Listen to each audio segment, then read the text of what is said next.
Sa amin pong tagapamahalang pangkalahatan sa Iglesia ni Cristo, ang kapatid na Eduardo V. Manalo, ako at ang aking sambahayan po ay bumabati po ng happy birthday, kapatid na Eduardo V. Manalo.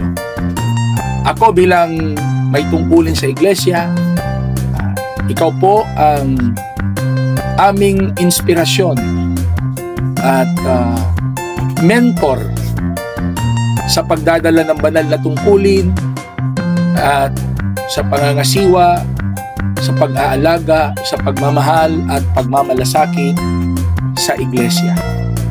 Again, happy birthday po. Ako at ang aking sambahayan ay bumabati po sa inyo ng happy birthday. Maraming salamat po and we love you po. Thank you po.